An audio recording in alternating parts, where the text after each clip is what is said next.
Notre regard a toujours été tourné vers le lointain. Nous cherchions la cité d'étoiles la plus brillante, la plus peuplée, la plus grande. Nous avons trouvé des géantes comme IC 1101 avec ses 100 000 milliards d'étoiles. Nous pensions avoir atteint le sommet. Mais le véritable monstre était une structure invisible, juste sous nos yeux, car les structures les plus gigantesques de l'univers ne sont pas faites d'étoiles. Ce sont des jets radiaux de 23 millions d'années-lumière de long, éjectés par un trou noir ordinaire. Même en alignant notre galaxie 200 fois bout à bout, vous n'atteindriez pas cette longueur. Mais, la plus grande ironie, vous savez ce que c'est? Le moteur qui a créé cette structure colossale était bien plus petit que la plus grande des galaxies. Si cette face cachée de l'univers vous intéresse, alors abonnez-vous et activez les notifications. Car tout ce que vous savez est sur le point d'être ébranlé. Nous commençons par le commencement, notre foyer, la Voie lactée, cet endroit d'où nous posons toutes nos questions sur l'univers.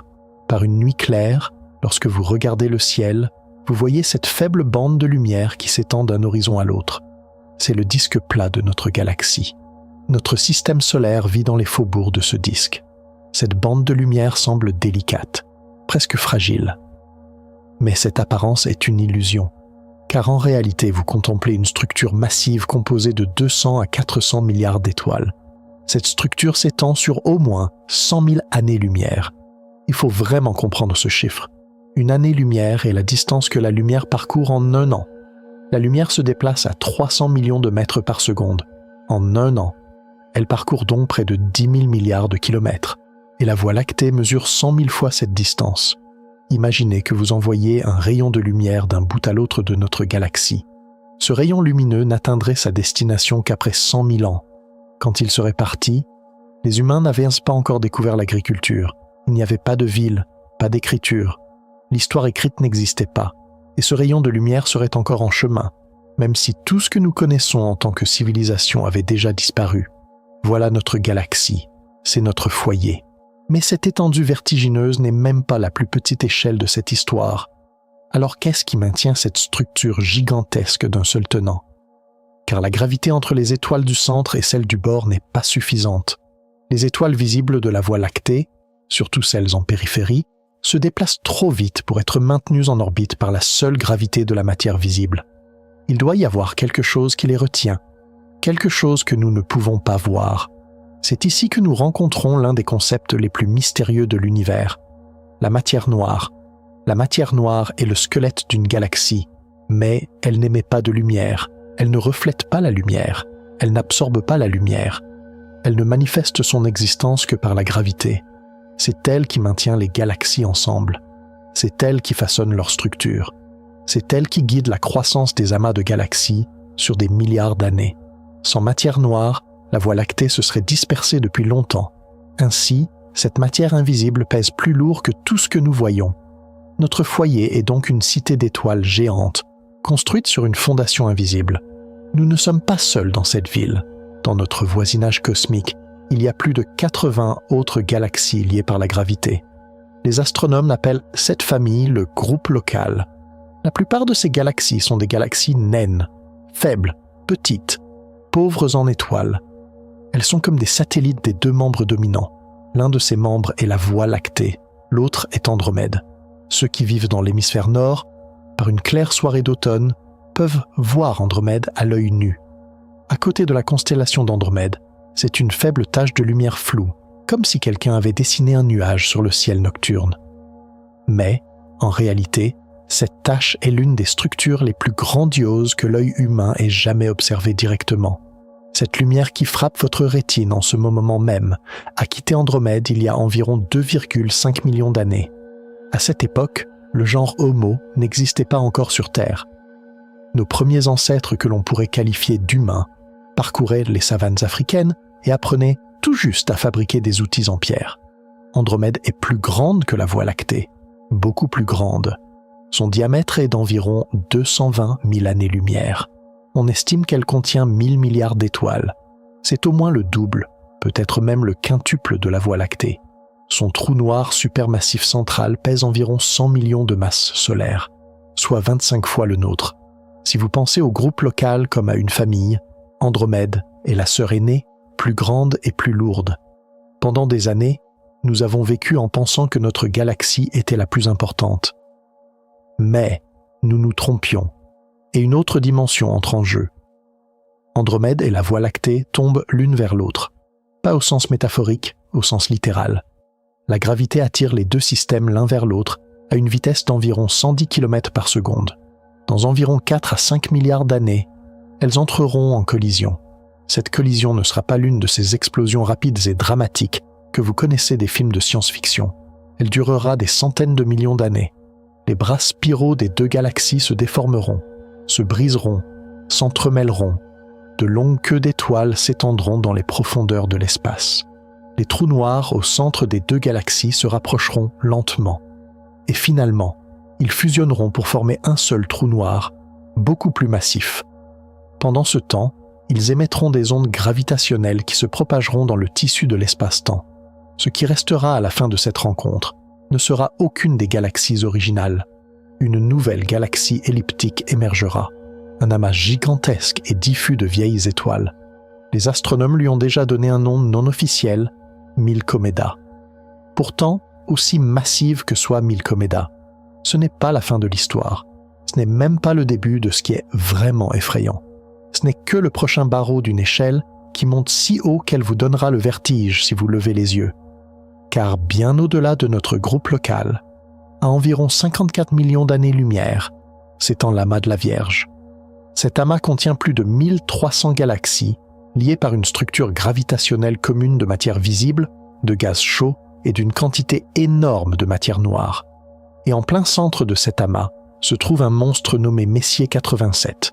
Ce n'est pas une galaxie spirale, elle n'a pas de bras élégants et brillants, ni de nuages de gaz et de poussière où naissent de nouveaux soleils. Messier 87 est une galaxie elliptique géante, une boule de lueur dorée composée de centaines de milliards d'étoiles vieilles et refroidissant lentement.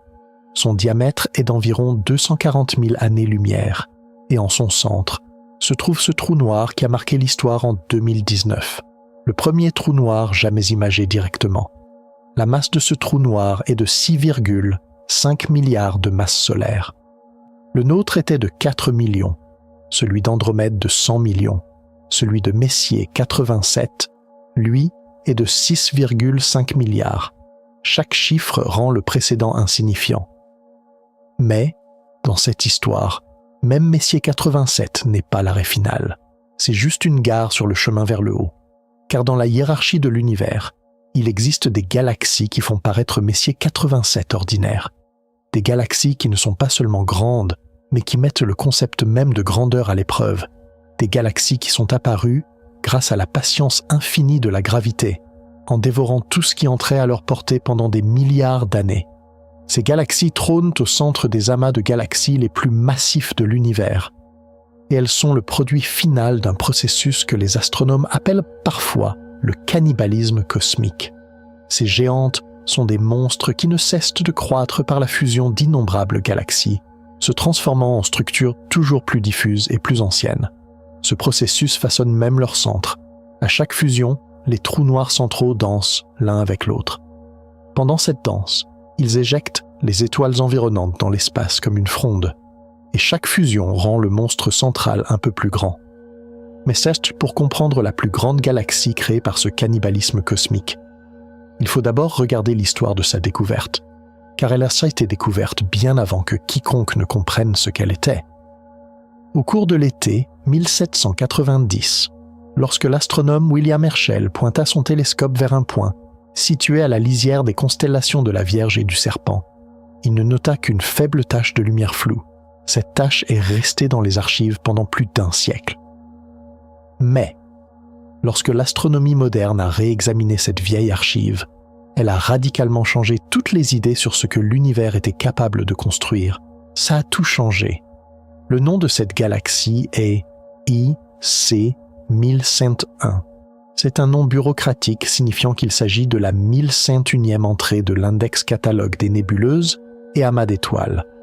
Mais l'objet derrière ce nom est tout le contraire de bureaucratique et d'ordinaire, car IC 1101 est la plus grande galaxie que nous ayons jamais trouvée.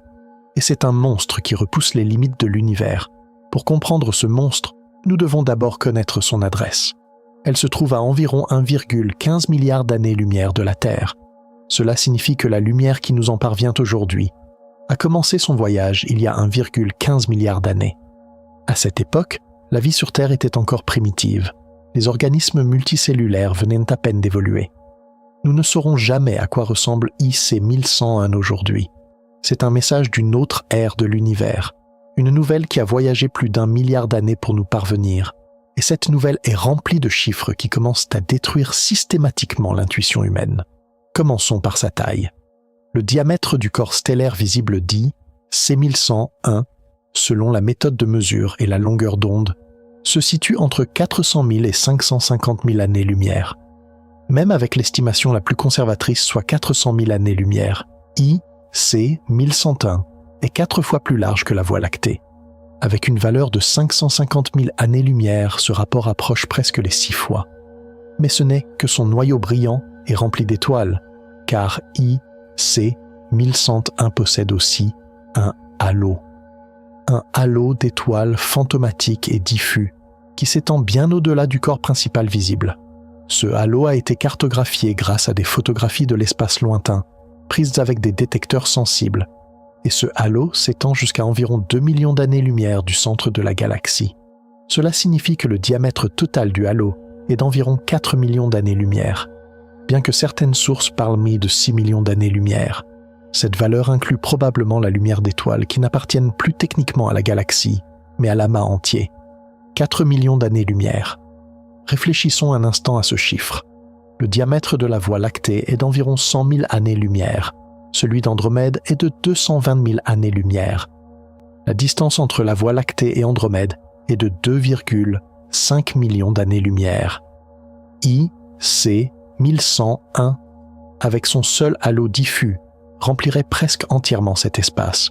Si nous placions IC 1101 à la place de la Voie lactée, elle n'avalerait pas seulement la Voie lactée, mais aussi Andromède, le grand nuage de Magellan, le petit nuage de Magellan, la galaxie du Triangle, tous resteraient à l'intérieur du corps de cette seule galaxie.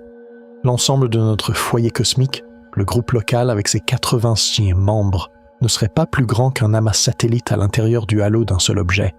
Et qu'en est-il des étoiles? Car la taille d'une galaxie ne se mesure pas seulement par l'espace qu'elle occupe. IC 1100 contiendrait environ 100 000 milliards d'étoiles. 100, 1000, milliards. Notre Voie lactée possède entre 200 et 400 milliards d'étoiles. Cela signifie qu'elle possède environ 250 à 500 fois plus d'étoiles. Même Andromède, avec ses 1000 milliards d'étoiles, semble être un modeste avant-poste en comparaison. Ces 100 000 milliards d'étoiles ne sont pas nouvelles. Elles sont presque toutes vieilles, les fourneaux de fusion des premiers temps de l'univers, nés dans des galaxies depuis longtemps disparues, avalées par IC 1101 vague après vague lors de fusion galactique. Leur lumière est d'un jaune doré. C'est le signe d'une population d'étoiles matures, riches en métaux, qui ont déjà passé leur apogée et se refroidissent lentement. Et puis, il y a le trou noir.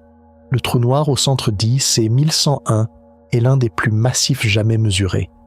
Selon la méthode de mesure, sa masse varie entre 40 et 100 milliards de masses solaires. À titre de comparaison, notre trou noir au centre de la Voie lactée, Sagittarius A étoile, pèse 4 millions de masses solaires. Le trou noir d'IC 1101 est de 10 000 à 25 000 fois plus lourd. Il appartient à une catégorie que les astronomes appellent parfois ultramassive. Il est encore plus grand que ce que les modèles théoriques jugeaient réaliste. Ce trou noir colossal a également façonné la structure de la galaxie de manière profondément choquante. Au centre d'IC 1100, un bar vertical, se trouve un noyau où la densité d'étoiles est anormalement faible. Le rayon de cette région est d'environ 14 000 années-lumière. C'est le plus grand noyau galactique jamais observé. Et il est vide par rapport à ce qu'il devrait être. Ce processus qui creuse le noyau est appelé récurage du noyau, coarse coring. Lorsque deux galaxies fusionnent, leurs trous noirs centraux se rencontrent également. Ils commencent juste par orbiter l'un autour de l'autre pour former un système binaire.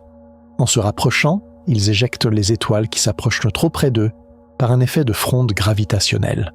Pendant des millions d'années, chaque nouvelle fusion répète ce processus. Le déficit de masse dans le noyau d'IC 1101, c'est-à-dire la masse des étoiles éjectées, atteint une estimation de 490 milliards de masses solaires. C'est presque 10 fois la masse stellaire totale de la Voie lactée. IC 1101 a éjecté de son propre centre plus d'étoiles que notre galaxie n'en contient au total. Ces étoiles exilées n'ont pas disparu. Elles forment une partie de ce halo diffus qui entoure la galaxie. Tous ces concepts dessinent hier le profil d'un seul objet se tenant à un bout de l'univers, une preuve vivante de ce que l'accumulation gravitationnelle peut créer en des milliards d'années. Mais l'univers n'a pas qu'une seule façon d'être grand. IC 1101 est peut-être le triomphe ultime des étoiles et de la gravité. Mais qu'en est-il d'autres structures, extrêmes, sur un axe complètement différent, invisibles, mais peut-être bien plus vastes? Nous connaissons maintenant l'existence de ces structures gigantesques. Mais ce n'est pas seulement un cadre théorique. Le véritable choc commence lorsque nous trouvons réellement ces structures, lorsque les données de nos télescopes confirment ces chiffres ahurissants. Alors que nous ont montré les véritables découvertes, au-delà de ces monstres théoriques, et ces découvertes ont bouleversé toutes les attentes, car les modèles théoriques étaient une chose, la réalité en était une autre. Dans la seconde moitié du XXe siècle, lorsque les astronomes ont réexaminé cette vieille archive d'Herschel, IC 1101, avec des instruments modernes, leurs idées sur ce que l'univers était capable de construire ont été radicalement ébranlées. C'était un choc, une anomalie.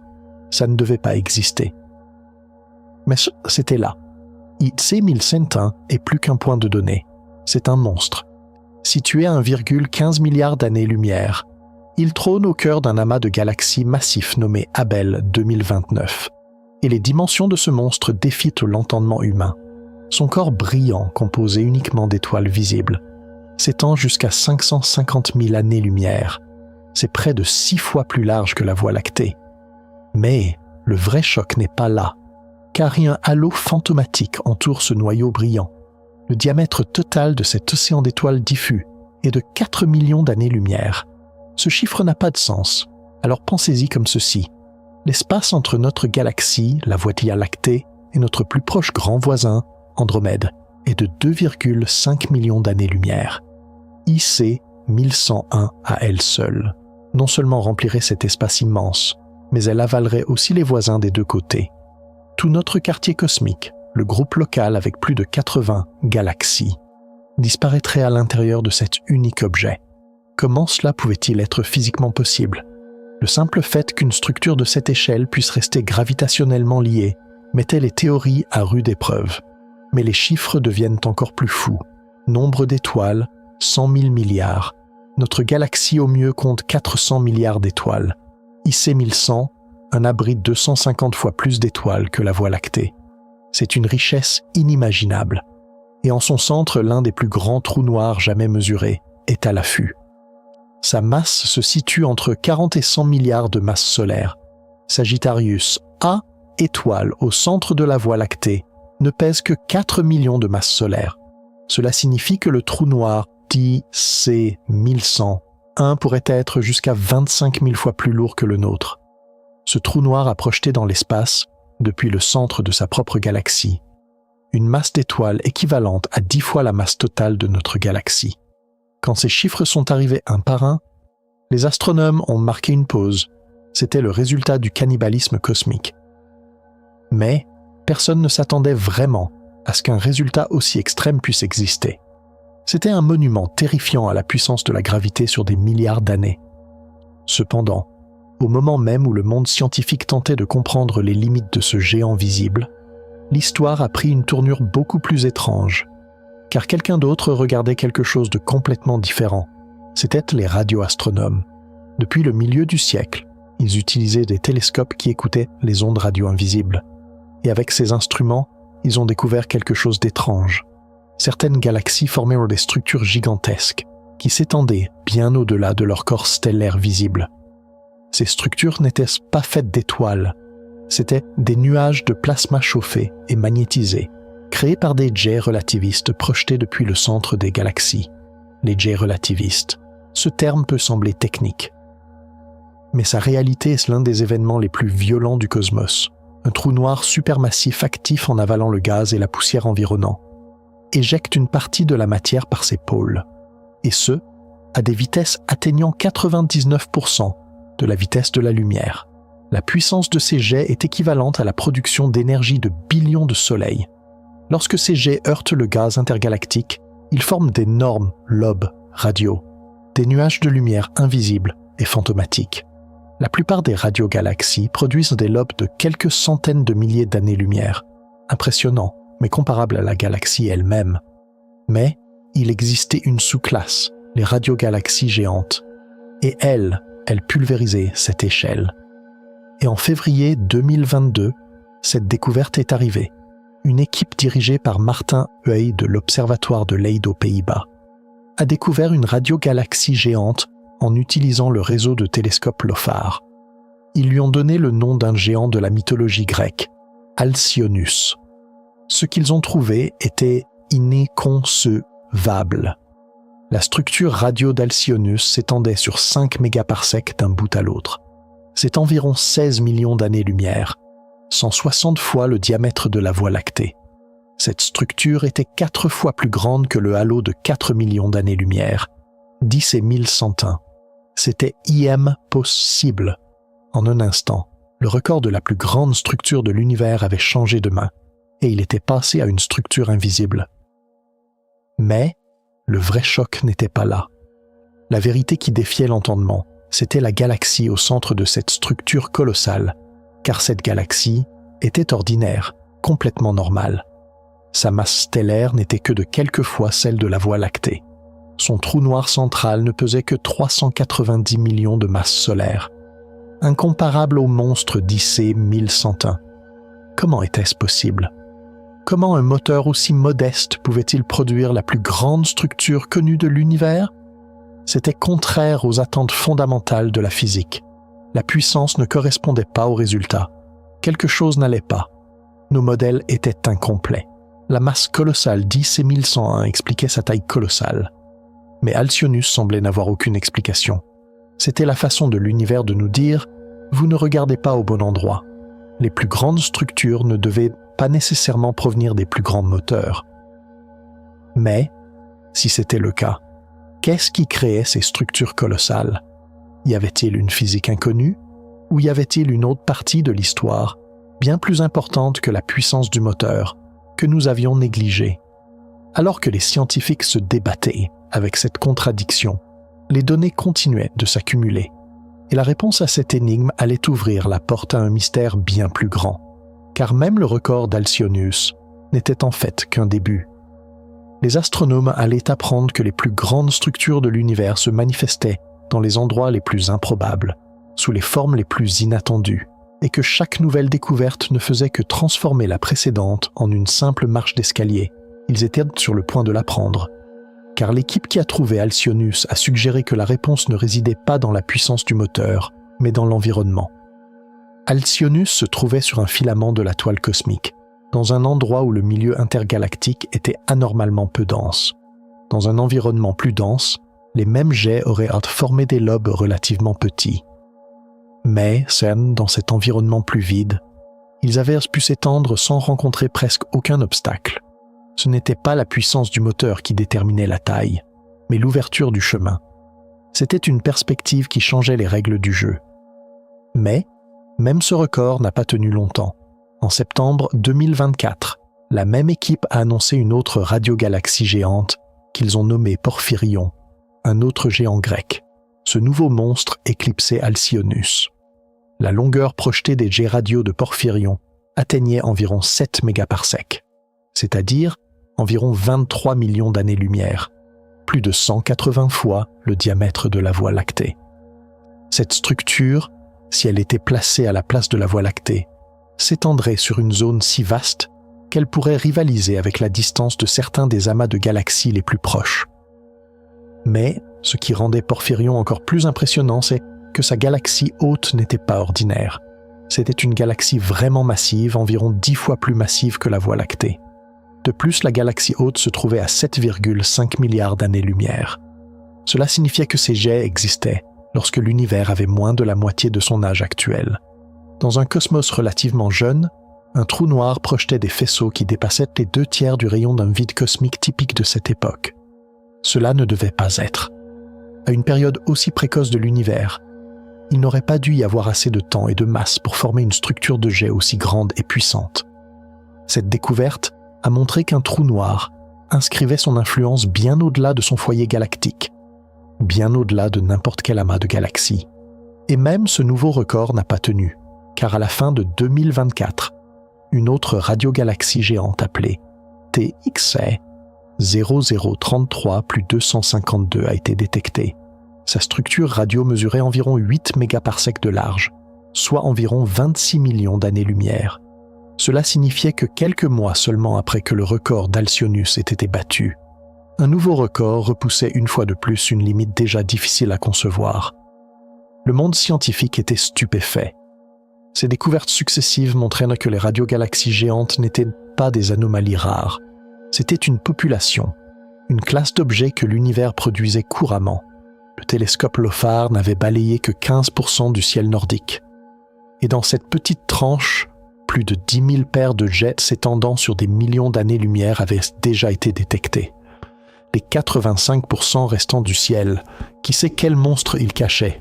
Chaque nouvelle découverte créait un point d'interrogation plus grand que le précédent. Nos modèles étaient inadéquats. Notre compréhension était incomplète. La question qu'il fallait maintenant se poser était donc la suivante. Quelle est la plus grande galaxie que nous ayons jamais trouvée? La réponse honnête est « cela dépend de ce que vous voulez mesurer ». Si vous mesurez l'étendue spatiale du corps stellaire visible, le point de référence est IC 1101. Son corps stellaire de 4 millions d'années-lumière et son halo diffus établissent la norme de ce que l'accumulation gravitationnelle peut créer en des milliards d'années. Aucun autre système stellaire galactique n'a été mesuré de manière fiable comme étant plus grand. C'est le roi des étoiles.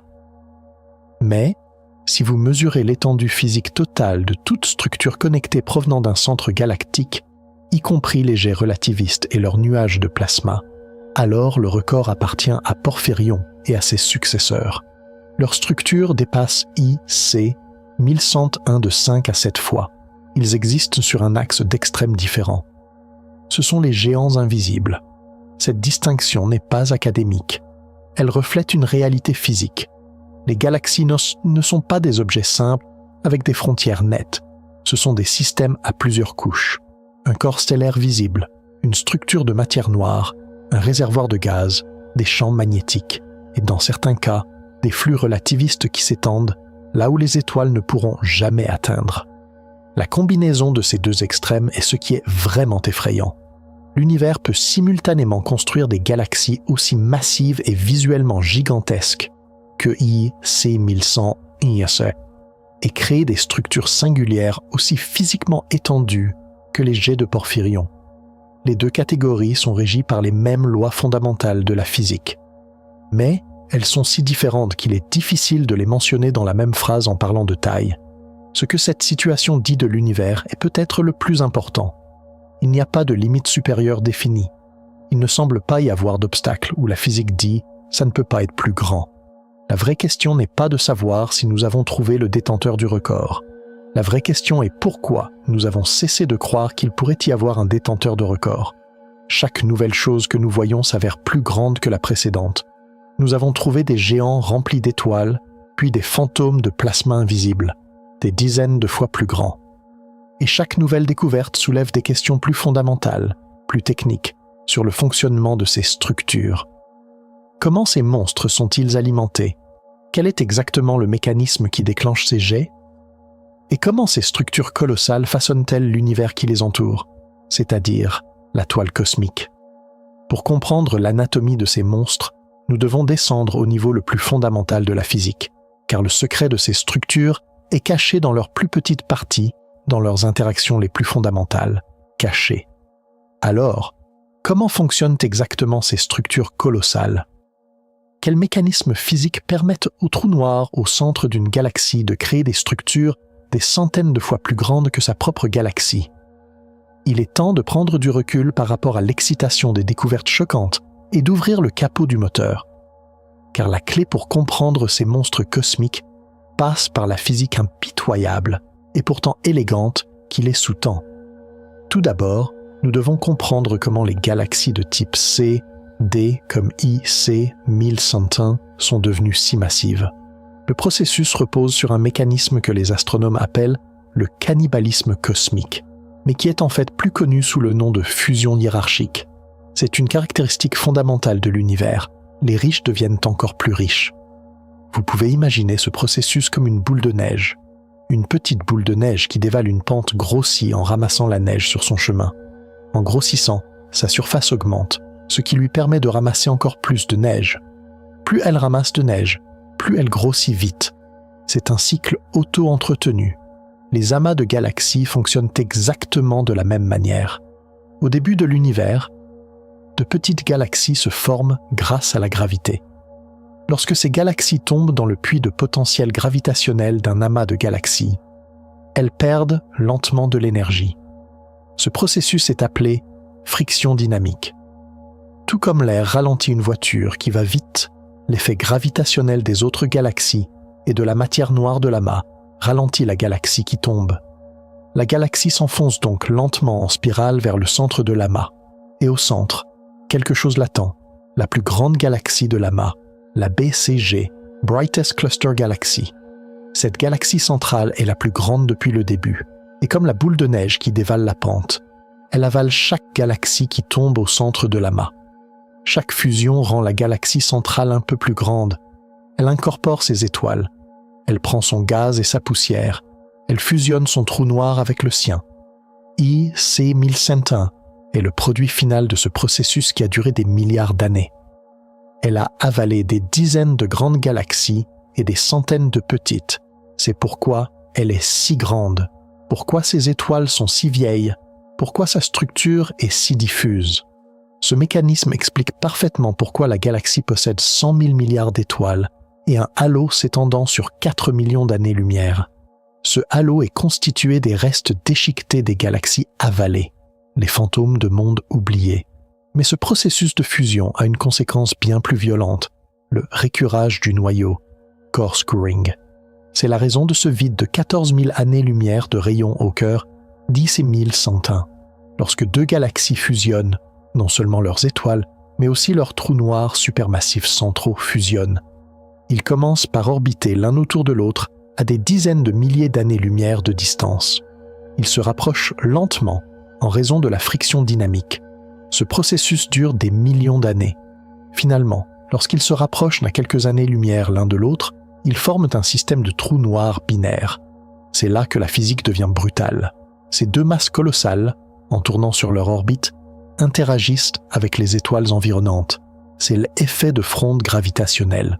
Tout comme une batte de baseball frappe une balle, ce système de trous noirs binaires prend les étoiles qui s'approchent trop près de leur orbite et les projette hors du centre de la galaxie à une vitesse énorme. Une étoile entre eux fait un tour autour des trous noirs, puis est projetée dans l'espace à des milliers de kilomètres par seconde. Pendant des millions d'années, ce processus creuse littéralement le centre de la galaxie. Il balaie les étoiles. C'est pourquoi la densité d'étoiles au centre d'IC 1101 est bien plus faible que prévu. Et ce processus se répète à chaque nouvelle fusion majeure. Chaque nouvelle paire de trous noirs creuse un peu plus le centre, exilant un peu plus d'étoiles. La masse totale des étoiles exilées du centre d'IC 1101 est estimée à 490 milliards de masses solaires. C'est près de 10 fois la masse totale de notre galaxie, la Voie lactée. Ainsi, IC 1101 n'a pas seulement grandi, elle a déchiqueté son propre cœur et l'a dispersé au cours de ce processus de croissance.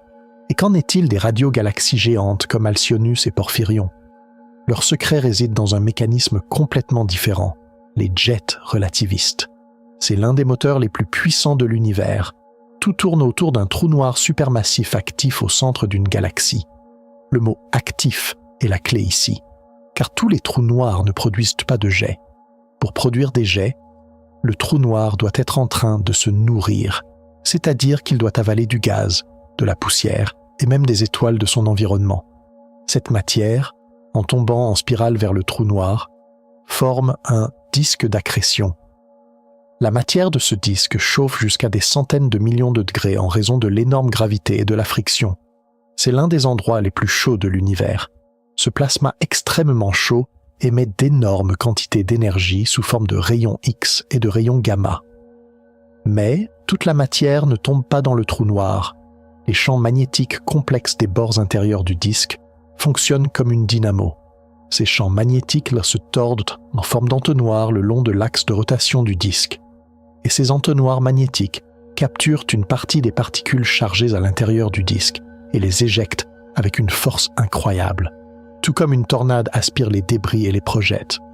Mais cette tornade cosmique accélère les particules à plus de 99% de la vitesse de la lumière. Ces deux faisceaux étroits et focalisés légers jaillissent de l'espace dans des directions opposées depuis les pôles du trou noir. La puissance de ces jets est incroyable.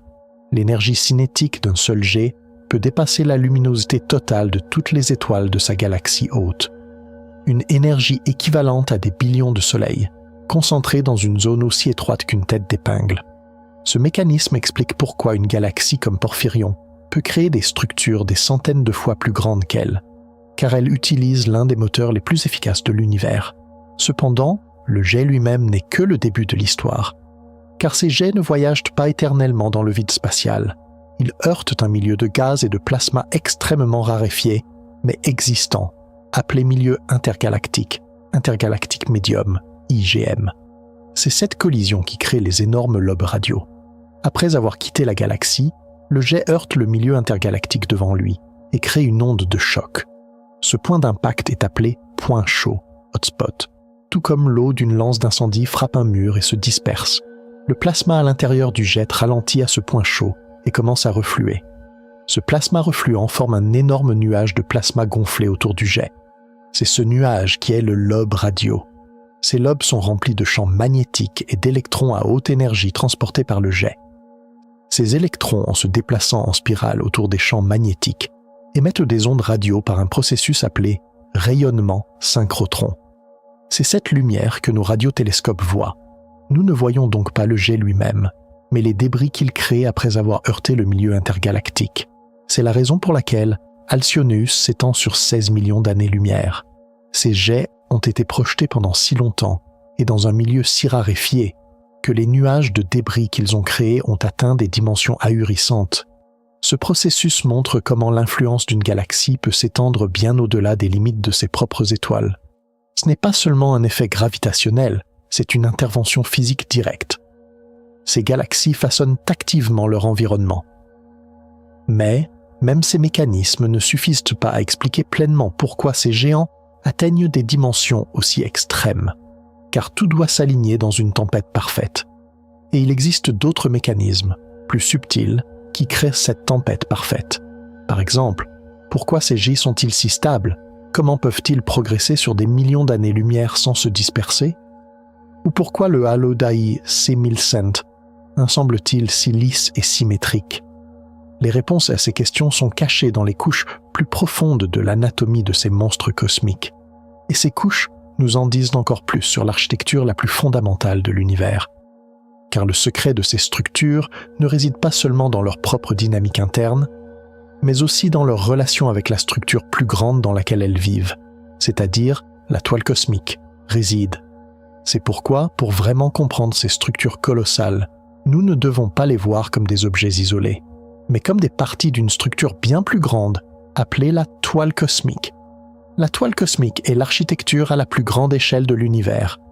Tout comme une éponge ou un réseau de neurones, elle est constituée de longues structures filamenteuses qui entourent d'immenses vides.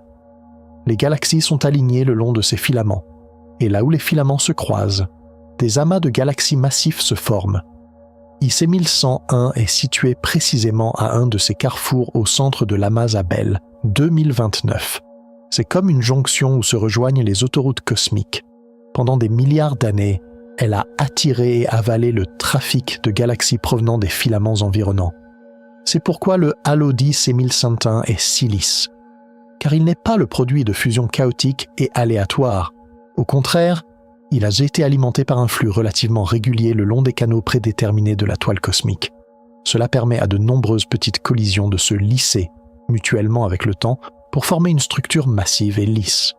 La taille d'IC 1101 n'est pas seulement le résultat de sa propre gravité, mais aussi de sa position privilégiée dans la toile cosmique. C'est un monstre né au bon endroit, au bon moment. Et qu'en est-il des radiogalaxies géantes? Comment la toile cosmique explique-t-elle leur dimension ahurissante? Rappelons-nous l'histoire d'Alcyonus. Comment une galaxie ordinaire avait-elle pu former la plus grande structure de l'univers? La réponse pourrait résider dans sa position sur la toile cosmique.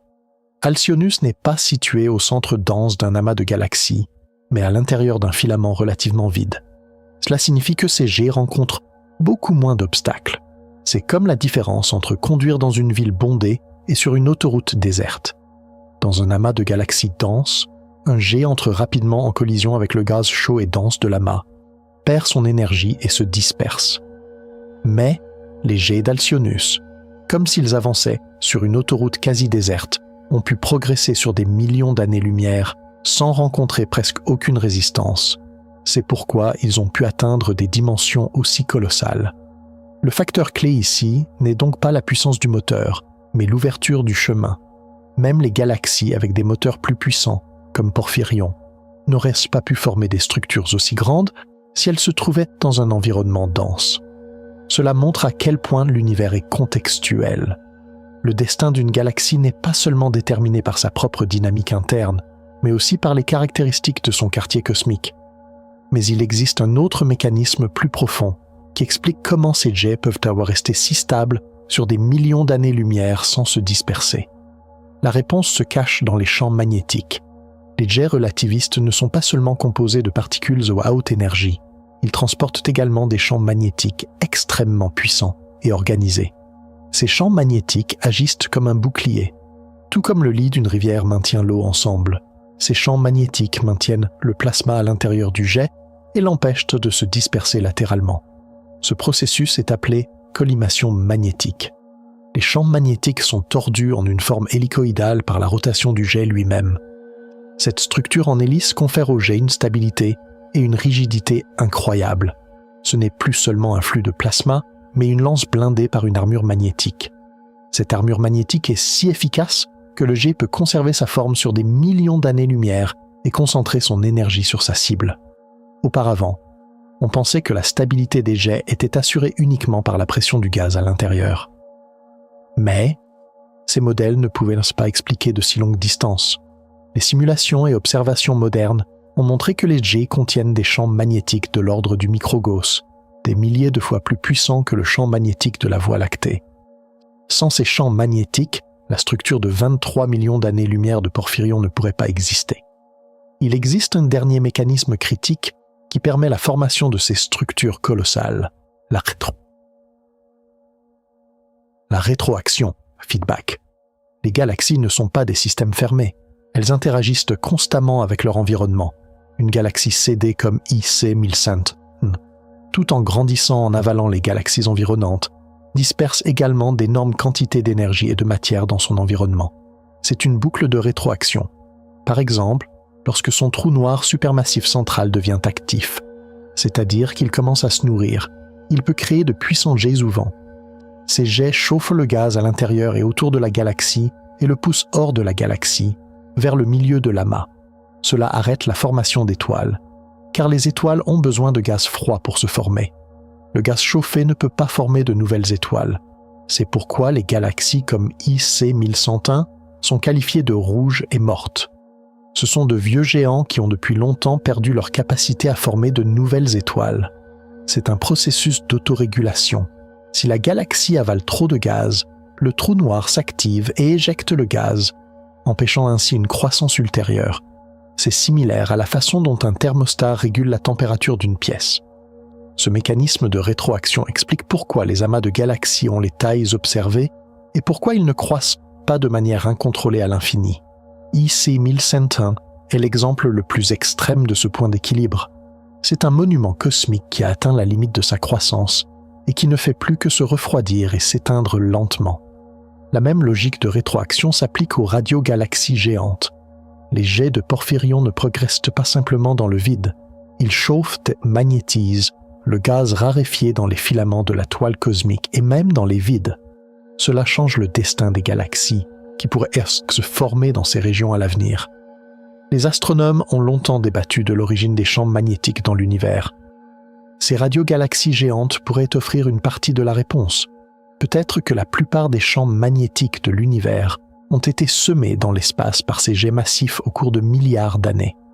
C'est l'exemple le plus frappant de la façon dont un seul trou noir peut modifier les caractéristiques fondamentales de l'univers à des millions d'années-lumière de distance. En bref, ces monstres se forment par la confluence d'une tempête parfaite de différents mécanismes.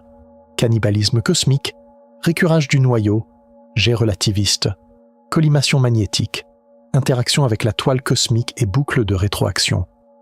Tous jouent un rôle dans l'émergence de ces objets extrêmes.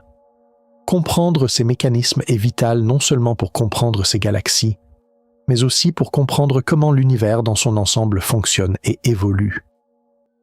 Mais, derrière tous ces détails techniques, toute cette physique, se cache ce qui est vraiment passionnant, les histoires de ces monstres, leur ascension, leur règne et leur fin inévitable. Nous savons maintenant comment le moteur fonctionne. Il est temps maintenant d'assister aux résultats les plus dramatiques, les plus ahurissants et les plus effrayants créés par ce moteur, aux batailles épiques des plus grands acteurs dans la salle du trône de l'univers. Car les lois de la physique sont sur le point de mettre en scène un spectacle incroyable sur cette scène, cachée. Et maintenant, cette scène s'illumine. Soyez prêts à voir comment les lois de la physique mettent en scène un spectacle incroyable. Les batailles épiques des plus grands acteurs de l'univers, leurs résultats les plus ahurissants et les plus effrayants. Car tout ce que nous avons raconté jusqu'à présent n'était qu'une préparation, un tour de chauffe. Nous arrivons maintenant au point culminant, aux plus grandes découvertes, aux découvertes les plus choquantes, et à ces moments stupéfiants dans la salle du trône des plus grands monstres cosmiques de l'histoire. Le rythme s'accélère, on retient son souffle, les secrets les plus profonds de l'univers sont sur le point d'être révélés. Le premier coup est venu d'un endroit inattendu. IC 1101 était assise sur son trône, la plus grande galaxie de l'univers visible. Mais ce n'était qu'un type de grandeur. Maintenant, un monstre complètement différent entrait en scène. Son nom, Alcyonus, une radiogalaxie géante. En février 2022, lorsqu'elle fut annoncée par Martin Hoy et son équipe, le monde scientifique est devenu silencieux. Car les chiffres étaient incroyables. La structure s'étendait sur 16 millions d'années-lumière d'un bout à l'autre. C'était 4 fois plus grand que le halo de 4 millions d'années-lumière d'IC 1101. Vous devriez aligner la galaxie de la Voie lactée 160 fois de suite pour atteindre cette distance. C'était la plus grande structure galactique unique jamais trouvée. Le record était battu, pulvérisé, mais la vraie folie n'était pas là. La vérité inconcevable était le moteur au centre de ce monstre, car la galaxie haute d'Alcyonus à l'échelle cosmique n'était rien. Juste une galaxie elliptique ordinaire, quelquefois plus grande que la Voie lactée. Son trou noir central ne pesait que 390 millions de masses solaires. À titre de comparaison, le trou noir d'IC 1101 pouvait approcher les 100 milliards de masses solaires. Comment était-ce possible? C'était comme si le moteur d'une fourmi déplaçait un porte-avions. Comment les lois de la physique permettaient-elles cela? Les scientifiques étaient sous le choc. Cela montre à quel point nos modèles sont incomplets, ont-ils dit. L'idée simple que les moteurs puissants créent de grandes structures était détruite. Alcyonus nous disait « Vous ne regardez pas au bon endroit ». La grandeur n'était pas seulement une question de puissance, c'était une question d'environnement, de milieu, d'ouverture du chemin. Et cela a ouvert la porte à un univers beaucoup plus complexe et beaucoup plus intéressant. Pour la première fois, nous avons vu concrètement que l'influence d'une galaxie pouvait s'étendre sur une zone des milliers de fois plus grande que sa propre masse. C'était une révolution, mais l'univers ne faisait que commencer. Avant même que le record d'Alcyonus n'ait un an, un nouveau champion est arrivé. Et quelle arrivée! La même équipe, utilisant le télescope LOFAR aux Pays-Bas, a annoncé une nouvelle découverte en septembre 2024. Son nom, Porphyrion, un autre géant mythologique. Et ce géant a fait passer Alcyonus pour un nain. Les jets radio de Porphyrion s'étendaient sur 23 millions d'années-lumière d'un bout à l'autre. 23 millions d'années-lumière. C'était plus de 180 fois le diamètre de la Voie lactée. Cette structure couvrirait près de la moitié de la distance entre notre galaxie et l'amas de la Vierge voisin. Une seule galaxie, un seul trou noir, un domaine d'influence aussi massif. Mais, cette fois, le moteur était aussi un monstre. La galaxie haute de Porphyrion était 10 fois plus massive que la Voie lactée. Un vrai géant. Et ce qui était encore plus choquant, c'est que cette galaxie se trouvait à 7,5 milliards d'années-lumière de nous. Cela signifiait qu'elle avait projeté ses jets, tels que nous les voyons, lorsque l'univers n'avait même pas la moitié de son âge actuel, seulement 6,3 milliards d'années. Cela devait être IMIA PS cible. À une période aussi précoce de l'univers, il n'y avait pas assez de temps pour former une galaxie aussi grande et des jets aussi puissants. Selon les modèles cosmologiques standards, cela n'aurait pas dû se produire. Porphyrion a ébranlé les fondements de nos théories sur la formation des galaxies. Il nous a montré que les géants ont grandi beaucoup plus vite au début de l'univers, que les monstres sont apparus beaucoup plus tôt. Le monde scientifique a de nouveau été secoué. Des articles ont été écrits, des théories ont été remises en question. Un changement de paradigme était en cours. Porphyrion n'était pas un simple objet. C'était une preuve qui réécrivait tout ce que nous pensions savoir sur l'évolution de l'univers. Et juste au moment où nous pensions avoir trouvé le plus grand, l'univers a ri une fois de plus. Vers la fin de 2024, une autre équipe, en examinant un autre ensemble de données, a trouvé un nouveau monstre. Son nom était moins poétique. TXS 0033+252. Mais ses dimensions étaient au-delà de la poésie. La structure de cette nouvelle radiogalaxie géante mesurait environ 8 mégaparsecs, soit 26 millions d'années-lumière de large. Chaque nouveau record faisait un bond encore plus ahurissant que le précédent. 16 millions, 23 millions, maintenant 26 millions. Ce n'était plus une exception. C'était une tendance. Et cette tendance était effrayante, car elle montrait que l'univers que nous pensions comprendre n'était en fait que la surface. L'existence de ces structures radiomassives nous montrait que la toile cosmique, la structure à la plus grande échelle de l'univers, n'était pas seulement composée de galaxies et de matière noire. Elle possédait également un squelette magnétique invisible, tissé par ces jets massifs. Des structures comme TXS 0033+252 sèment ces champs magnétiques dans l'espace. Chauffer le milieu intergalactique et influencent la formation future des galaxies. Ce sont les jardiniers de l'univers, mais des jardiniers gigantesques et destructeurs. Cette découverte offrait une réponse possible à l'un des plus grands mystères de la cosmologie, le problème de l'origine du magnétisme universel. Peut-être que les graines de tous les champs magnétiques de l'univers ont été semées par ces monstres colossaux au cours de milliards d'années. Cette idée signifiait que l'influence d'un seul trou noir pouvait changer le tissu de l'univers entier. C'était une responsabilité vertigineuse. Et TXS 0033+252 était la preuve vivante de 26 millions d'années-lumière de cette responsabilité. Mais parmi tous ces géants invisibles, le roi du visible était toujours sur son trône, IC 1101. Les autres étaient du plasma et des ondes radio. Lui était fait de chair et de sang, c'est-à-dire d'étoiles. Et son histoire recelait une horreur plus profonde, plus personnelle que tous ses records, car IC 1101 était un conquérant, un cannibale. Son halo de 4 millions d'années-lumière de large n'était pas vide. C'était le cimetière de centaines de galaxies avalées. Lorsque les astronomes ont analysé la lumière de ce halo, ils ont découvert différents courants et coquilles. C'étaient les derniers vestiges de galaxies déchiquetées il y a des milliards d'années. C'était comme trouver les biens des victimes dans la maison d'un tueur. Chaque courant était autrefois une galaxie comme la Voie lactée, avec ses propres étoiles, ses propres planètes, ses propres espoirs. IC 1101 les avait avalés, déchiquetés et incorporé leurs étoiles dans son corps massif. Son trou noir de 100 milliards de masses solaires en son centre était comme le monument de ce massacre. À chaque fusion, 2 trous noirs en fusionnaient pour en former un plus grand. Et dans ce processus, avec le mécanisme que nous appelons le récurage du noyau, il avait projeté hors du cœur de sa propre galaxie une masse d'étoiles 10 fois supérieure à celle de notre galaxie. C'était un monstre qui se mangeait lui-même. L'histoire d'IC 1101 n'est pas seulement une question de taille, c'est une question de logique impitoyable de la gravité. Les riches deviennent encore plus riches et détruisent tout sur leur passage. Cette découverte était la preuve la plus tangible de la cruauté et de l'indifférence de l'univers. Il n'y avait pas de romantisme, juste de la physique. Et cette physique était effroyablement simple. Il est temps de réfléchir.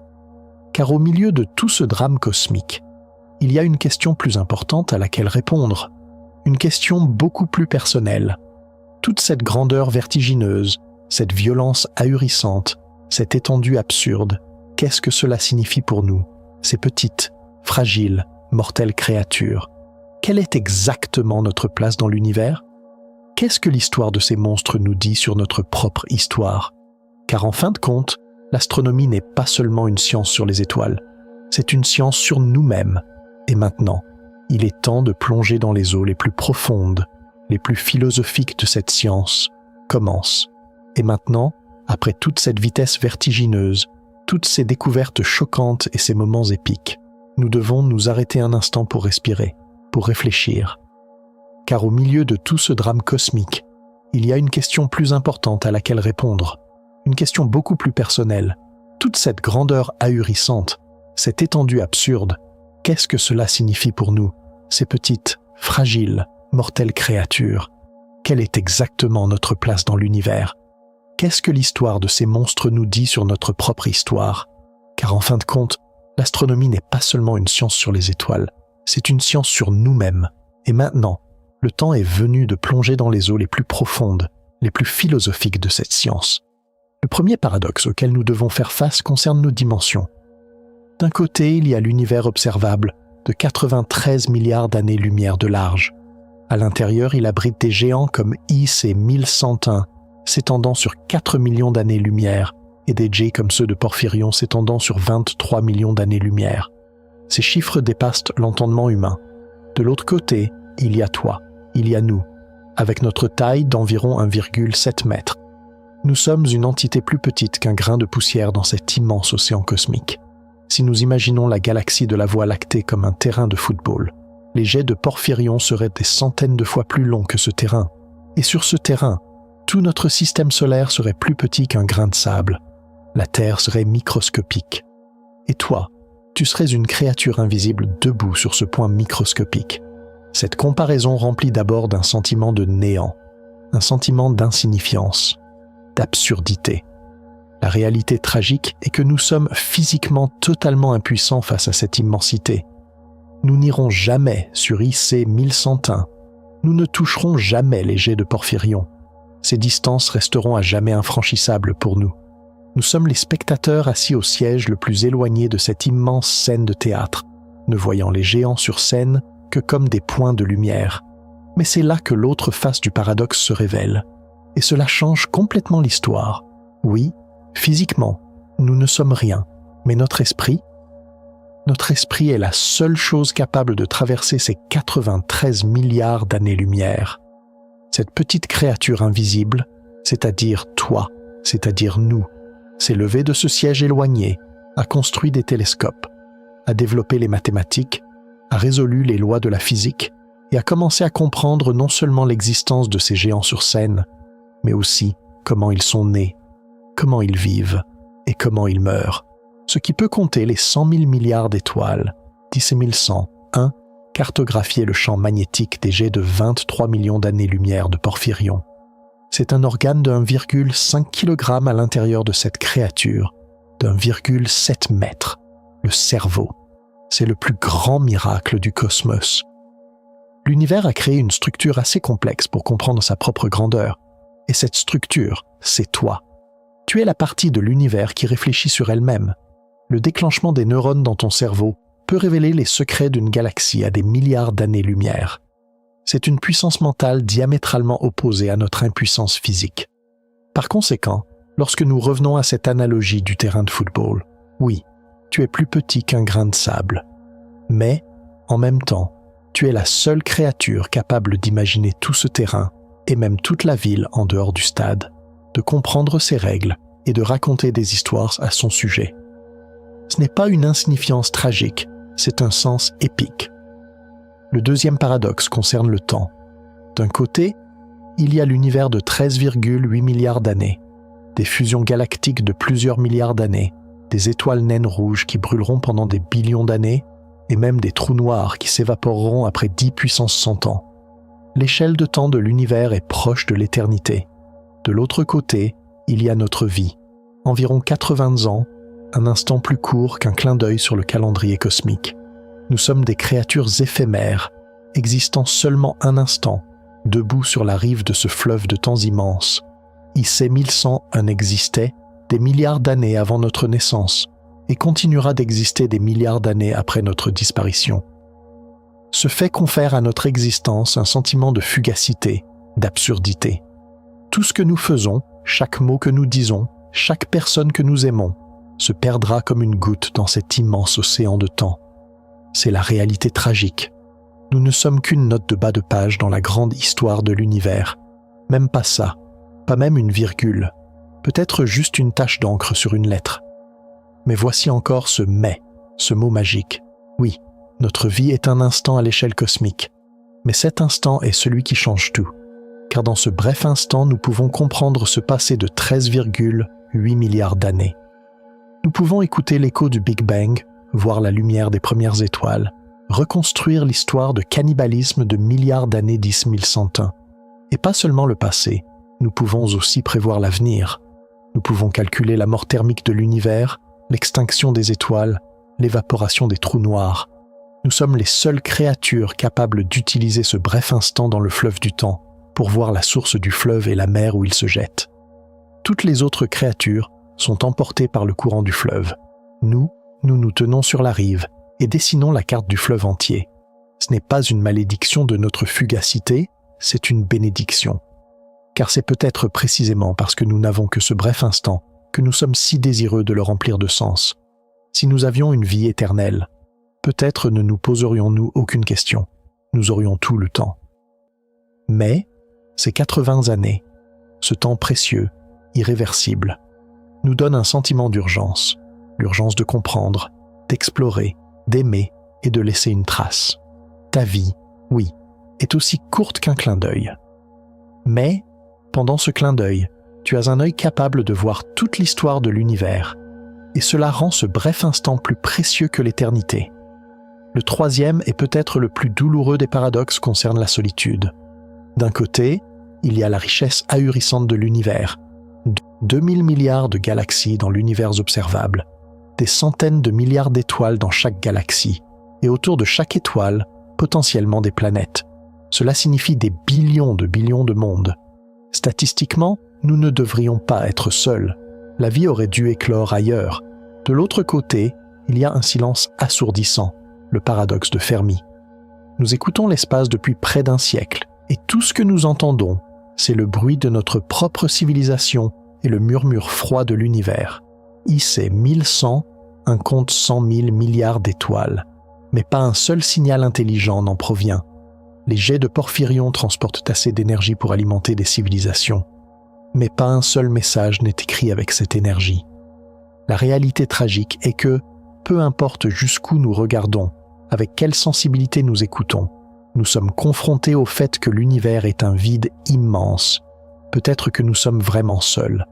Peut-être que dans ce cosmos gigantesque, nous sommes la seule forme de vie consciente qui pose des questions. C'est un fardeau de solitude insupportable qui pèse sur les épaules de l'humanité. Mais ce mot est de retour. Peut-être que nous ne regardons pas au bon endroit. Peut-être qu'en cherchant nos voisins cosmiques, nous négligeons le lien le plus important, juste à côté de nous. Notre lien, les uns avec les autres. Oui, peut-être que nous ne parlerons jamais avec une civilisation d'IC 1101. Mais nous pouvons parler avec les autres personnes dans cette pièce, dans cette ville, sur cette planète. Dans ce silence immense de l'univers, nous pouvons entendre la voix de l'autre. Et il y a plus profond. Nous ne sommes pas seulement connectés les uns aux autres, mais à l'univers lui-même. Les atomes qui te composent, les atomes qui composent mon corps, les atomes qui composent cet écran, ont tous été forgés dans les fourneaux d'étoiles mortes il y a des milliards d'années. Le fer dans notre sang vient d'une explosion de supernova. Le calcium dans nos dents a été créé au cœur d'une autre étoile. Nous sommes littéralement de la poussière d'étoiles. Nous sommes faits du même matériau qui compose IC 1101. Nous et ce monstre sommes des enfants différents de la même famille cosmique. Lui est l'enfant de la gravité et de la puissance. Nous sommes les enfants de la complexité et de la conscience. Cela nous unit à l'univers par un lien profond et indissoluble. Nous ne sommes pas seuls, car nous sommes l'univers lui-même. Tu n'es pas un murmure dans ce silence immense. Tu es une chanson que l'univers se chante à lui-même. Et quand tu chantes cette chanson avec les autres personnes autour de toi, le chœur qui en résulte est assez puissant pour percer même le silence le plus assourdissant de l'univers. Ces contrastes, grands et petits, infinis et éphémères, seuls et ensemble, nous montrent que notre place dans l'univers n'est pas un point fixe. C'est un espace dynamique, rempli de tensions et de paradoxes. Mais, au-delà de ces réflexions philosophiques, l'histoire de ces monstres nous donne une leçon plus pratique, plus concrète. Une leçon sur la nature de la connaissance et le prix inévitable du progrès. Et cette leçon contient peut-être les indices les plus importants pour l'avenir. Et cette leçon éclaire peut-être le paradoxe le plus troublant, celui de la ligne fine entre la connaissance et l'ignorance. D'un côté, nous vivons à l'époque la plus informée de l'histoire humaine. Grâce à des télescopes comme l'OFAR et bientôt le SKA, nous apprenons chaque jour de nouvelles choses sur l'univers. Nous résolvons la structure d'I-C1101, la physique des jets de porphyrion, la chimie des premiers instants de l'univers. Nous avons au bout des doigts un océan d'informations que nos ancêtres ne pouvaient même pas imaginer. De l'autre côté, chaque nouvelle chose que nous apprenons nous rappelle à quel point nous savons peu de choses. Chaque réponse engendre 10 nouvelles questions. Nous avons découvert la matière noire, mais nous ne savons toujours pas ce que c'est. Nous avons trouvé l'énergie noire, mais nous ne savons pas pourquoi elle existe. Nous avons cartographié les radiogalaxies géantes, mais nous ne pouvons pas expliquer complètement pourquoi certaines sont si massives. La réalité tragique est que chaque pas que nous faisons vers la connaissance est aussi un pas dans l'océan sans fond de notre ignorance. À mesure que notre horizon de connaissance s'élargit, l'obscurité au-delà de cet horizon s'élargit également. Cela semble être une bataille que nous ne pourrons jamais gagner. Mais voici encore ce mot transformateur. Peut-être que ce n'est pas une bataille. Peut-être que c'est une danse sans fin entre la connaissance et l'ignorance. Et la beauté de cette danse réside précisément dans cette tension. Si nous savions tout, il n'y aurait plus rien à se demander. Il n'y aurait pas de nouveaux mondes à explorer, pas de nouveaux mystères à résoudre. L'univers serait un endroit ennuyeux et prévisible. Mais notre ignorance, cet océan infini de curiosité, est le carburant qui nous pousse vers l'avant.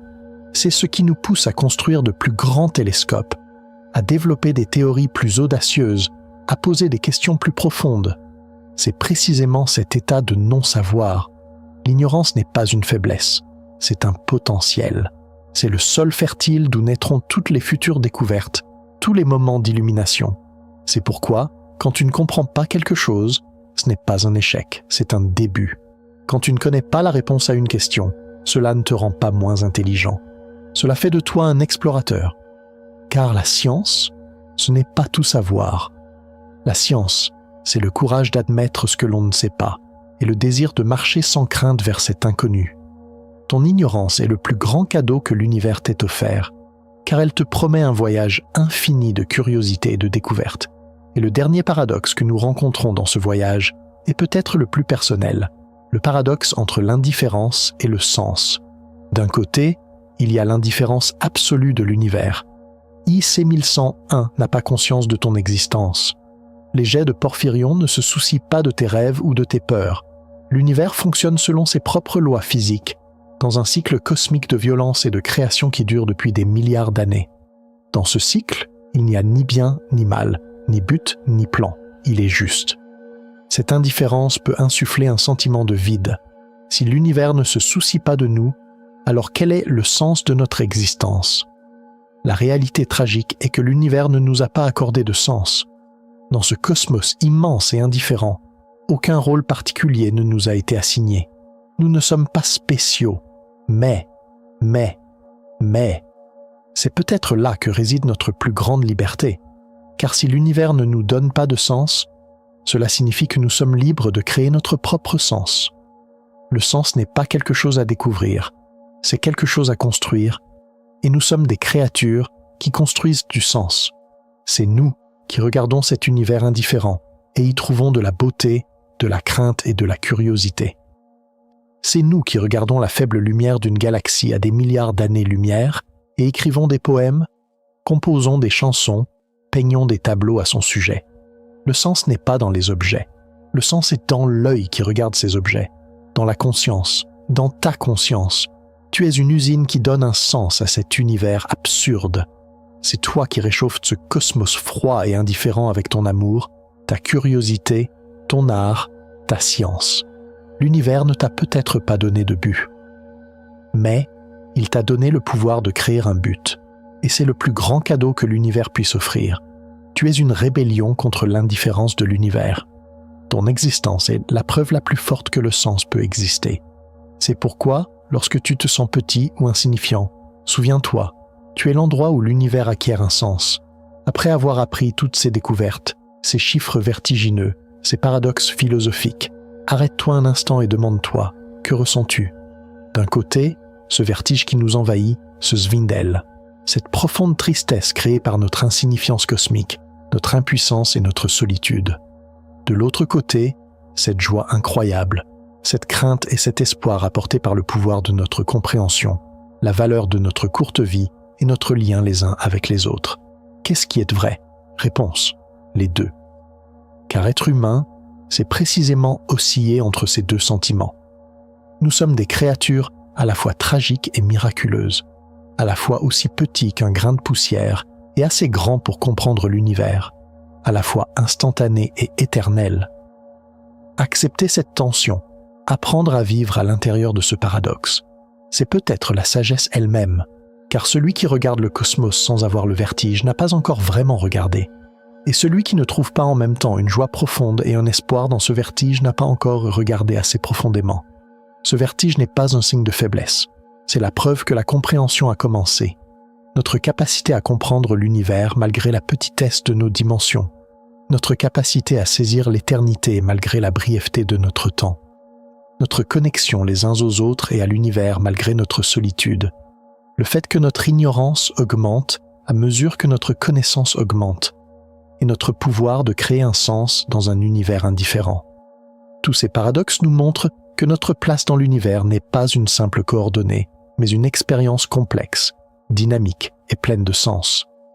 Nous savons maintenant que les plus grandes galaxies ne sont pas seulement des amas d'étoiles, mais des récits épiques qui racontent de l'architecture et l'histoire de l'univers.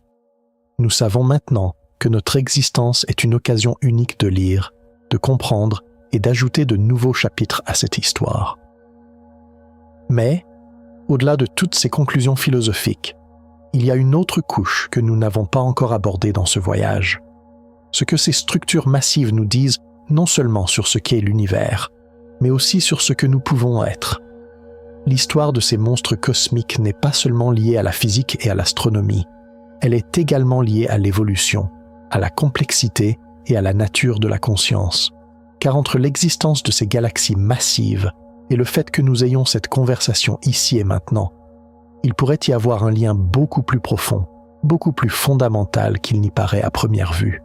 Et les secrets de ce lien sont cachés dans les lois les plus fondamentales de l'univers, au tout début de tout. Il est maintenant temps de descendre à cette dernière et peut-être la plus profonde des couches. Pourquoi les galaxies existent-elles? Et plus important encore, pourquoi existons-nous? Et maintenant, il est temps de poser la question la plus profonde. Pourquoi les galaxies existent-elles? Et plus important encore, pourquoi existons-nous? Ces questions nous ramènent au commencement de l'univers, à ses premiers instants après le Big Bang. Car ce lien profond et fondamental entre notre existence et celle d'I-C1101 est caché là, au tout début de tout. L'univers n'a pas commencé de manière parfaitement lisse. En raison des fluctuations quantiques, il y avait des différences microscopiques dans la densité de la matière primordiale. Certaines régions étaient 1/100000e plus denses que leurs voisines. C'était tout ce dont la gravité avait besoin. Ces minuscules différences de densité ont grandi au cours de milliards d'années grâce au travail patient et implacable de la gravité. Les régions plus denses ont attiré plus de matière, ce qui les a rendues encore plus denses. Ce processus auto-entretenu a finalement formé la toile cosmique, les galaxies et les étoiles. Et dans les fourneaux de ces étoiles, les éléments lourds vitaux pour nous ont été forgés. Par conséquent, l'existence d'IC 1101 n'est pas une simple coïncidence cosmique. C'est le résultat du même processus fondamental qui nous a permis d'exister, à savoir la tendance de la gravité à former des structures hiérarchiques. Sans elle, nous n'existerions pas non plus. C'est une pensée troublante mais aussi profondément unificatrice. Nous sommes des frères et sœurs beaucoup plus petits et complexes de ce monstre, partageant le même ADN cosmique. Ce lien profond nous amène à un nouveau paradoxe, cette étrange relation entre la violence et la création. D'un côté, il y a la violence ahurissante de l'univers. Les galaxies entrent en collision, les étoiles explosent, les trous noirs avalent tout. IC 1101 est un empire bâti sur la tombe de centaines de galaxies. Les jets de porphyrion percent l'espace avec une énergie équivalente à des billions de bombes atomiques. L'histoire de l'univers semble écrite avec du sang et du feu. Cette violence, à première vue, semble n'être qu'un chaos destructeur et insensé. La réalité tragique est que, dans ce cycle de violence cosmique, d'innombrables mondes, d'innombrables vies potentielles ont été détruits avant même d'avoir eu la chance d'exister. Notre existence est un billet gagnant à cette loterie cosmique impitoyable, et l'existence de billions de billets perdants remplit le cœur d'une profonde tristesse. Mais voici encore ce « mais » miraculeux. Cette violence est aussi créatrice. En fait, elle est nécessaire à notre existence, car les éléments lourds qui te composent, comme le carbone, l'oxygène et le fer, ne se sont pas formés lors du Big Bang. Ils ne peuvent être créés que sous la pression et la température extrêmes au cœur des étoiles massives ou lors de catastrophes cosmiques, comme la collision violente de deux étoiles à neutrons. Une explosion de supernova est le cri de mort d'une étoile. Mais c'est aussi un moment de naissance qui sème les éléments vitaux qu'elle a créés dans l'espace pour la formation de nouvelles générations d'étoiles et de planètes. La collision violente que la Voie lactée connaîtra avec Andromède dans 4,5 milliards d'années détruira les systèmes stellaires existants, mais elle compressera également les nuages de gaz dans les galaxies, déclenchant une vague massive de nouvelles formations d'étoiles. Peut-être que dans des milliards d'années, sur une nouvelle planète née des décombres de cette collision, une nouvelle forme de vie regardera le ciel et s'interrogera sur l'origine de sa propre existence. C'est pourquoi tu n'es pas seulement de la poussière d'étoiles. Tu es aussi l'enfant de la violence cosmique. Ton existence est le résultat le plus beau, le plus complexe d'un cycle de destruction et de recréation qui dure depuis des milliards d'années. Cela n'absout pas la violence elle-même, mais cela lui ajoute une nouvelle couche de sens. C'est le secret le plus profond de l'univers. La création naît de la destruction, tel un phénix. Cela nous amène à un autre paradoxe troublant mais éclairant, le déterminisme et la contingence. D'un côté, il y a les lois de l'univers qui fonctionnent comme une horloge, la gravité, l'électromagnétisme, les forces nucléaires. Ces lois sont si précises et prévisibles que nous pouvons calculer le mouvement d'une galaxie à des milliards d'années-lumière, prédire une collision des milliards d'années à l'avance. Tout semble lié par une chaîne de cause à effet, étant donné les conditions initiales du Big Bang et ses lois de la physique. Peut-être que l'état de l'univers 13,8 milliards d'années plus tard, c'est-à-dire son état actuel, était inévitable. Peut-être que la formation d'IC 1101, l'existence de la Voie lactée, et même le fait que tu lises ces mots en ce moment, étaient écrits dans le destin de l'univers depuis le tout début. La réalité tragique est que cette idée de déterminisme strict peut transformer le libre arbitre et l'individualité en une illusion. Si tout est prédéterminé, alors quel est le sens de nos choix, de nos efforts, de nos rêves? Sommes-nous simplement des acteurs jouant leur rôle dans un scénario cosmique? Mais l'univers a aussi une autre facette, le monde étrange et probabiliste de la mécanique quantique. Dans ce monde, les particules peuvent être à plusieurs endroits à la fois. Les événements sont régis par des probabilités, pas des certitudes. Ces différences de densité microscopique dans les premiers instants de l'univers étaient le résultat de cette contingence quantique. Cela signifie qu'à la base de l'univers, il y a un élément imprévisible et aléatoire. Peut-être que même si les conditions du Big Bang restaient les mêmes, ces dés quantiques pourraient être lancés différemment à chaque fois, et un univers légèrement différent pourrait émerger à chaque fois. Peut-être que notre univers n'est qu'un parmi des milliards d'univers dans une mer infinie de possibilités, et cela change complètement l'histoire, car cela signifie que ton existence n'est pas un destin, mais une coïncidence incroyablement rare, presque impossible. Pendant 13,8 milliards d'années, des billions de dés quantiques ont été lancés. Et tous ces dés sont tombés exactement de la manière qui te permettrait d'exister. Tu es le grand prix de la loterie cosmique. Cela t'impose une responsabilité. La responsabilité de ne pas gaspiller ce moment d'existence incroyablement rare et précieux. Tes choix ne font pas partie d'un scénario. Ce sont des actions qui tracent leur propre chemin dans cet univers contingent, à travers une mer de possibilités. Tu n'es pas la marionnette du destin.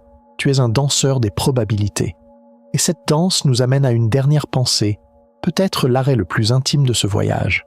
Comment cette connaissance vertigineuse que l'univers nous offre, cette perspective cosmique, devrait-elle affecter notre vie quotidienne? D'un côté, il y a le poids écrasant de cette connaissance. Quand on pense à la taille d'IC1101, nos soucis quotidiens, nos factures, les embouteillages, semblent si petits et insignifiants. Cette perspective cosmique peut parfois conduire à une apathie, à une inaction. Si tout est si grand et que nous sommes si petits, alors à quoi bon s'efforcer? La réalité tragique est que cette perspective cosmique risque de nous couper de notre humanité, de la réalité concrète de notre vie quotidienne. Elle peut nous enfermer dans une tour d'ivoire, nous faisant regarder de haut les petits soucis du monde d'en bas. Mais cette perspective a aussi un pouvoir transformateur, et ce pouvoir n'est pas l'apathie, mais la sagesse. Oui, tes soucis sont petits à côté d'IC1101. Mais cela ne signifie pas que tes soucis sont sans importance. Au contraire, cela te permet de les regarder avec la bonne perspective. Cela te rappelle à quel point ta colère du moment, ton anxiété du moment, sont éphémères face à l'immensité de l'univers. Cela te donne une force de sérénité, d'acceptation et de pardon. La perspective cosmique n'est pas une excuse pour ignorer nos problèmes, mais un outil pour les gérer plus sagement. Et plus important encore, cette perspective nous rappelle ce qui compte vraiment. Dans cette courte vie, dans cet immense univers, qu'est-ce qui compte vraiment? Peut-être que ce sont nos liens les uns avec les autres, l'amour, la curiosité, l'apprentissage, la création, aider les autres. Tu peux utiliser cette connaissance non pas pour t'isoler du monde, mais pour te connecter au monde avec une compassion plus profonde. En te rappelant à quel point le problème de ton voisin est petit face à l'immensité de l'univers, tu peux l'aider plus facilement. En sachant à quel point ta propre colère est passagère, tu peux pardonner plus facilement. Et en comprenant à quel point la vie est un cadeau précieux et rare, tu peux vivre chaque instant plus pleinement. Cette connaissance cosmique n'est pas un fardeau, c'est un guide. Maintenant, alors que nous approchons de la fin de ce long voyage philosophique, rassemblons toutes ces pensées. La création naît de la violence, la danse aléatoire dans les lois déterministes et la sagesse apportée par la connaissance cosmique. Tout cela nous montre que l'univers et notre place en son sein ne sont pas une énigme avec des réponses simples. C'est un poème vivant, plein de contradictions, de paradoxes et de tensions. Et nous sommes à la fois un vers de ce poème et le lecteur qui lit ce poème. Mais les derniers vers de ce poème n'ont pas encore été écrits. Il y a un dernier chapitre à cette histoire. Dans ce chapitre, nous prendrons toutes ces informations et ces conclusions philosophiques et nous reviendrons à la question la plus fondamentale. Qu'arrivera-t-il dans le futur? Pas pour nous, pour l'univers. Quel est le destin final de ces structures massives?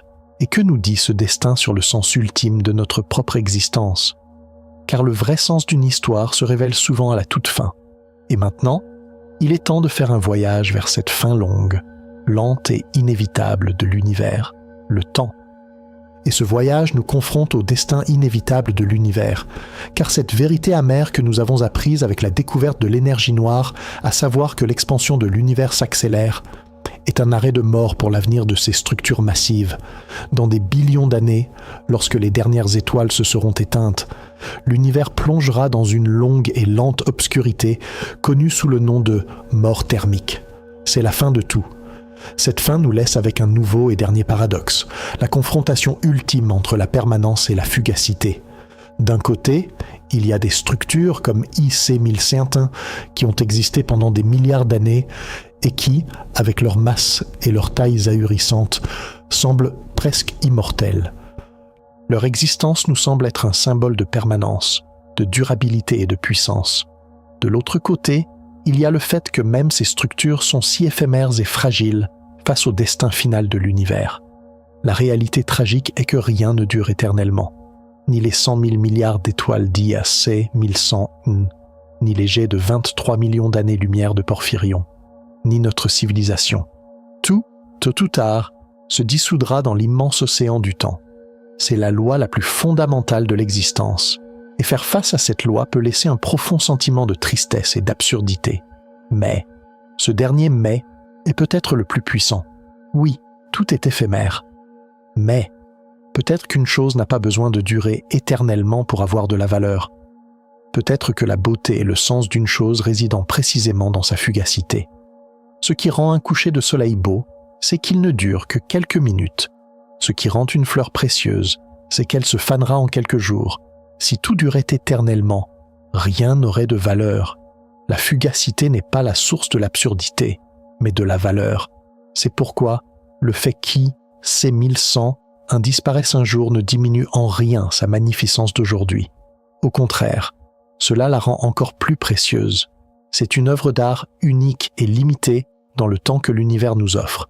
Et le fait que nous puissions l'observer, que nous puissions en être témoins en ce bref instant, est un privilège incroyable. Toi aussi, tu es ainsi. Ta vie est également éphémère. Mais cela ne la rend pas dénuée de sens. Au contraire, cela rend chaque instant, chaque souffle, chaque battement de cœur inestimable. Tu es l'une des œuvres d'art les plus complexes et les plus belles de l'univers, limitée dans le temps. Et lorsque tu acceptes cette fugacité, tu commences à comprendre la vraie valeur de la vie. Ce n'est pas une fin, c'est un début. Le début du voyage pour vivre chaque instant pleinement, pour aimer et pour créer du sens. Et cela nous amène à la vérité la plus simple mais la plus profonde au cœur de tout ce voyage, la curiosité. D'un côté, il y a le nombre infini de réponses que l'univers nous offre, les lois de la physique, les réactions chimiques, les observations astronomiques, les données, les équations, les modèles. Notre capacité à comprendre, mesurer et prédire l'univers quantitativement augmente chaque jour. C'est le triomphe de la raison et de la logique. De l'autre côté, il y a ce sentiment de curiosité enfantine, pure, que aucune de ces réponses ne peut satisfaire. Pourquoi ? Pourquoi y a-t-il quelque chose plutôt que rien ? Pourquoi l'univers a-t-il ses lois et pas d'autres ? Pourquoi est-il si grand et si beau ? La science peut donner des réponses merveilleuses à la question « comment ?» Mais elle reste souvent silencieuse face à la question « pourquoi ?» La réalité tragique est que peu importe ce que nous apprenons, nous n'atteindrons peut-être jamais les réponses ultimes à ces questions existentielles les plus fondamentales. Ces questions peuvent être au-delà des limites de notre esprit, mais peut-être que le but de ces questions n'est pas d'y répondre.